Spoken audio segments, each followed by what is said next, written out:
நாங்கள் சென்னையில் குடியமர்ந்த ஒரு மலையாள குடும்பம். சின்ன குடும்பம். அப்பா அம்மா தவிர ஒரு அண்ணா அக்கா. அண்ணா விடுதியில் தங்கி படிக்கிறான். சின்ன வீடு. பொதுவாக நான் பரீட்சை வந்தால் எங்கள் வீட்டு மொட்டை மாடிக்கு போகும் படிக்கட்டில உட்கார்ந்துதான் படிப்பேன். அப்பாவுக்கு அது பிடிக்கவே பிடிக்காது. அப்பா அம்மா இருவரும் வேலைக்கு போவார்கள். அதனால் என்னை தடுக்க யாரும் இல்லை. நாங்கள் வசித்தது சென்னையில் ஒரு அடர்ந்த குடியிருப்பு பகுதியில். வீடுகள் ஒட்டியே இருந்தன. என் பெயர் பிருந்தா. மலையாள பெண்ணிற்கே உரிய வளர்த்தி. இருந்தாலும் இன்னும் பாவாடை சட்டை இல்லை என்றால் அரைக்கால் பாவாடை சட்டைதான் அணிவேன். ஆனால் என்னுடைய முயல்கள் வளர்ந்தது. அதை எல்லோரும் கவனிக்கிறார்கள் என்ற எண்ணமே வந்தது இல்லை. அப்படி ஒரு நாள் சயின்ஸ் பிரீட்ஸைக்கு டியூஷன் முடித்துவிட்டு மாடிப்படியில் உட்கார்ந்து மறுமுறை படித்துக் கொண்டிருந்தேன். வழக்கம் போல எங்கள் ஏரியாவில் மின்சாரம் கட் ஆகியிருந்தது. என் அடுத்த வீட்டு மொட்டை மாடியில் யாரோ நடப்பது போல தெரிந்தது. நிமிர்ந்து பார்த்தேன். அந்த வீட்டில் ஒரு ஐயர் குடும்பம் இருப்பதாக அம்மா சொல்லி தெரியும். காரணம், அம்மா மீன் வறுக்கும்போது அடுத்த வீட்டு மாடியில யாராவது இருக்காங்களா என்று கவனிப்பார். நான் உட்கார்ந்து இருப்பதை கவனிக்காமல் ஒரு பையன், அநேகமாக என் அக்கா வயசு இருக்கும். அவன் வேகமாக மாடியில் இருந்த அறையை திறந்து உள்ளே சென்றான். கையில் ஒரு புத்தகம் இருந்தது. சரி, அவனும் பரீட்சைக்கு படிக்கிறான் என்று நான் நினைத்துக் கொண்டேன். ஆனால் அவன் அறைக்கதவை திறந்து வைத்துவிட்டு மார்பில் இருந்த பூநூலை எடுத்து காதில் மாட்டிக்கொண்டு சுற்றி பார்த்துவிட்டு அவன் அணிந்திருந்த டவுசரை வீசினான். என்ன செய்யப் போகிறான் என்று பார்க்க தோன்றியது. கரண்ட் இல்லாததால் நான் இருப்பது அவனுக்கு தெரியவில்லை. வீசியது மட்டும் நிறுத்தாமல் உள்ளே இருந்து மெல்லிசான பிரஷ் கையில் பிடித்துக்கொண்டு இன்னொரு கையில் புத்தகத்தை திறந்து உன்னிப்பாக படிக்கத் தொடங்கினான். அவன் கையில் பிடித்திருந்தது பிரஷ் தடியாக ஆகிக் கொண்டிருந்தது. எனக்கு ஒரு பையன் சுண்ணாம்பு அடிப்பது பார்ப்பது அதுதான் முதல் முறை என்பதால் ஆர்வம் அதிகமானது. 2 நிமிடங்களில் கையில் பிடித்திருந்ததை அவன் வேகமாக சுண்ணாம்பு அடித்த அடுத்த சில நொடிகளில் பெயிண்ட் போல ஏதோ ஒன்று வெளியே வந்து விழுந்தது. அதை பார்த்து நான் சத்தமாக சிரித்துவிட்டேன். என்னை பார்த்துவிட்டவன் வேகமாக கையில் இருந்த புத்தகத்தை வீசி எறிந்துவிட்டு வீட்டிற்குள் ஓடினான். வீசி அந்த புத்தகம் எங்கள் படிக்கட்டில் வந்து விழுந்தது. எடுத்துப் பார்த்தேன். அது தமிழில் இருந்தது. எனக்கு தமிழ் படிக்கத் தெரியாது. ஆனால் இருந்த படங்களை பார்க்கும்போது உள்ளுக்குள் ஒருவிதமாக சுண்ணாம்பாடிக்கும் ஆர்வம் ஏற்பட்டது. புத்தகத்தை என் பாவாடைக்குள் ஒளித்துக்கொண்டு கீழே சென்றேன். மறுநாள் ஏன் பரீட்சையை சரியாக எழுதவில்லை என்று சொல்ல தேவையில்லை. அதற்கு மறுநாள் அதே நேரத்தில் நான் படிக்கட்டில் உட்கார்ந்திருந்தேன். தொடைக்குக் கீழே அவன் வீசிய புத்தகம். சரியாக அவன் அந்த நேரத்தில் வந்து என்னை பார்த்து அசடு வழிய நான் புத்தகத்தை எடுத்துக்காட்டி சைகையால், இரு, உன் வீட்டில் கொடுத்து விடுகிறேன் என்றேன். அவன் கெஞ்சுவது போல கேட்டான். புத்தகத்தை அந்த பக்கம் தூக்கி போட்டேன். இப்படியாக எங்கள் நட்பு வளர்ந்தது. ஆனால் இன்னும் இருவரும் பேசிக்கொள்ளவில்லை. வெறும் சைகை மொழிதான். அப்படிதான் அந்த நாளில் தெருவில் சப்போட்டா என்று பழக்காரன் கூவ பக்கத்து வீட்டு பையன் சைகையால் சப்போட்டா வேண்டும் என்று என்னை பார்த்துக் கேட்டான். எனக்கு வெட்கமும் ஒருவிதமாக கில்மாவும் ஏற்பட்டது. அடுத்த நொடியே பழக்காரன் ரஸ்தாளி என்று கூவ எனக்கு எப்படி தைரியம் வந்ததென்று தெரியவில்லை. நானும் சைகையால் அவனிடம் காட்டி எனக்கு ரசத்தாளி கொடு என்று சொல்லிவிட்டு முகத்தை மூடிக்கொண்டேன். ஒரு வாரத்திற்குள் எங்கள் சந்திப்பு தினசரி ஒன்றாக மாறியது. ஆனால் இன்னும் சைகை பாஷைதான். அன்று, அப்பா, நான் மொட்டை மாடியில் உள்ளாடைகள் காய வைத்திருக்கிறேன், கொஞ்சம் எடுத்துக்கொண்டு வா, பிருந்தா என்று வேலைக்கு கிளம்பும் முன் கூறினார். காலையில் யார் இருக்கப் போகிறார்கள் என்று யோசிக்காமல் மேலே ஓடினேன். அங்கே அவன் சின்ன மொபைல் கவர் போட்டிருக்க சூரியன் உதிக்கும் திசை பார்த்து கை கூப்பி பூஜை செய்து கொண்டிருந்தான். அவனை சீண்டி பார்க்கலாம் என்று நினைத்து எங்கள் வீட்டில் கொடியில் இருந்து துணியை எடுக்க பயன்படும் நீளமான குச்சியை எடுத்து மதில் சுவர் கீழே குனிந்து மெதுவாக அவன் மொபைல் கவர் இழுத்தேன். அவன் மொபைல் கவர் பார்த்தவுடன், சாத்தியமா? கவர் உள்ளே மொபைல் ஒன்றும் போடாமல் இருந்தது. எனக்கே ஆச்சரியமாக இருந்தது. அவன் சுற்றி பார்த்தான்.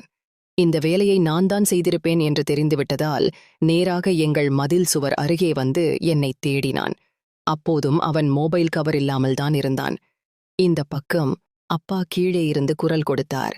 பிருந்தா, என்னம்மா, துணியை எடுத்து வரலையே? எனக்கோ அவனுடன் கொஞ்சம் விளையாடி பார்க்க ஆசை.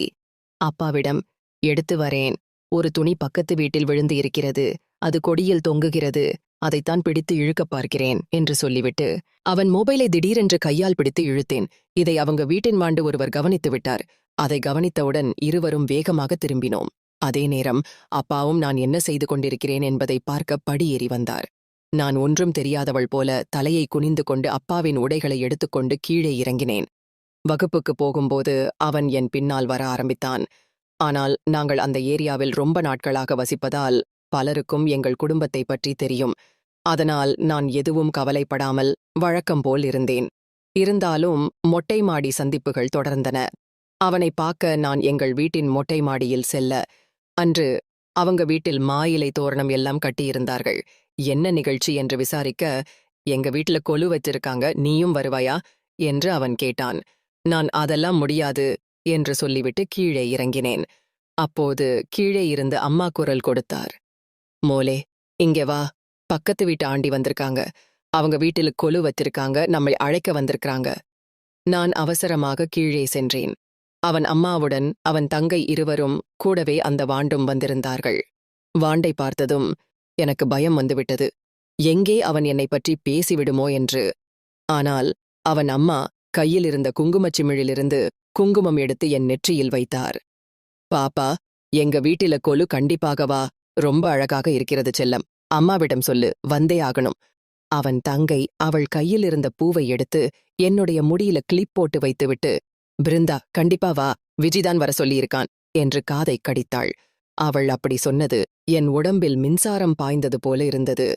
அவர்கள் கிளம்பியதும் பிருந்தா அம்மாவிடம், அம்மா, சாயந்தரம் போகலாமா என்று கேட்டாள். பிருந்தா, உனக்கு கிறுக்கு பிடிச்சிருக்கா? அவங்க பிராமணர், நம்மள கொஞ்சம் தள்ளி தள்ளிதான் வைப்பாங்க. அது மட்டும் இல்ல, கண்டிப்பா அப்பா போகக்கூடாது என்று சொல்லுவாரு. உனக்கே தெரியாதா? நான் அமைதியாக இருந்தேன். நான் கவனிச்சுக்கிட்டு தான் இருக்கேன். ஒழுங்கா வாலை சுத்தி கொண்டே இரு. அவங்க வீட்ல ஒரு பையன் இருக்கான். இந்த வயசுல இப்படி ஈர்ப்பு வருவது சகஜம். ஏதாவது தெரிஞ்சா கொன்னு போட்டுடுவேன் என்று சொல்லிவிட்டு அம்மா மீன் வாங்க கடைக்கு கிளம்பி விட்டார். அக்கா என்ன செய்கிறாள் என்று நோட்டம் விட அவள் டிவி பார்ப்பதில் கவனமாக இருந்தாள். இதை பயன்படுத்திக் கொண்டு பிருந்தா மாடி ஏறினாள். பக்கத்து வீட்டில் யாருமில்லை.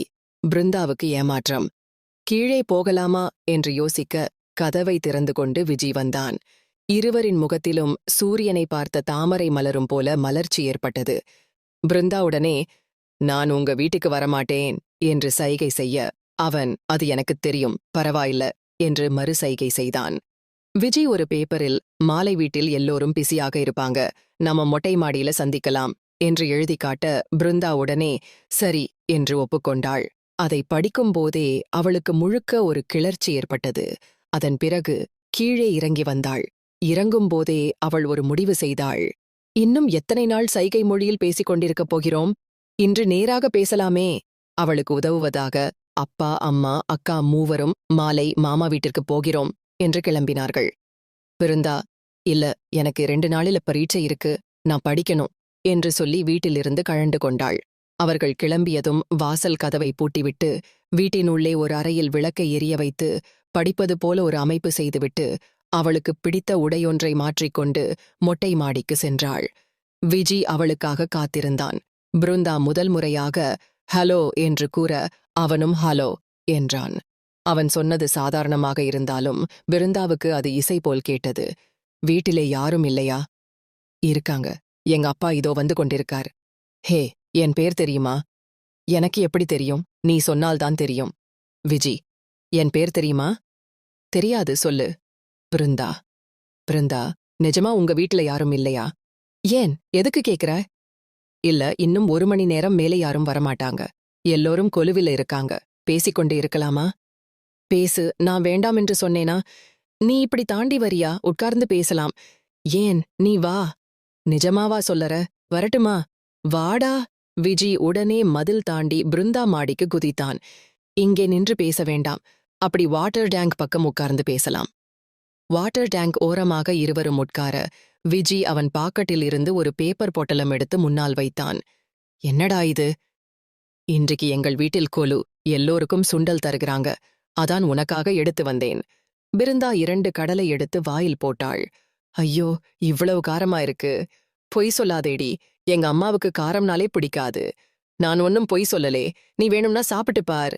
சரி, உன் வாயிலிருந்து குடு, அப்போதுதான் நீ சாப்பிட்டது காரமா இல்லையா என்று தெரியும் என்று சொல்லிக்கொண்டே அவள் வாயை திறந்தாள். அவள் கடித்துக் கொண்டிருந்த கடலையை ஒன்றை எடுத்து அவன் வாயிற்குள் போட்டுக்கொண்டான். அவன் அவள் வாயிலிருந்து எடுத்து சாப்பிடும்போது பிருந்தாவுக்கு ஜிவ்வுன்னு உணர்வு ஏற்பட்டது. என்னடா, காரமாதானே இருக்கு? இல்லடி, இது உனக்கு காரமா? பிருந்தா கேட்ட நோக்கமே அவன் முழுவதுமாக சாப்பிடாமல் இருக்க வேண்டும். அவள் வாயிலிருந்து மீதியிலிருந்த கடலையை எடுத்து சாப்பிட வேண்டும் என்பதுதான். அவன் கேட்டதும் பிருந்தா காமிடான்னு அவன் வாயிலிருந்து மீதியிருந்த கடலையை எடுத்து அவள் வாய்க்குள் போட்டுக் கொண்டாள். அதே காரம்தான் என்றாலும் இப்போது அவளுக்கு அது இனிப்பது போலிருந்தது. இருவருக்கும் அறியாமலே ஒருவர் ஒருவரை தொட்டுக்கொள்ள அங்கே ஒரு அந்யோன்யம் உண்டானது. பிருந்தா, அன்னைக்கு சப்போட்டா வித்தானே, அதுக்குப் பிறகு அவன் வரவே இல்லை. இப்போது எதுக்குடா சப்போட்டா பத்தி பேச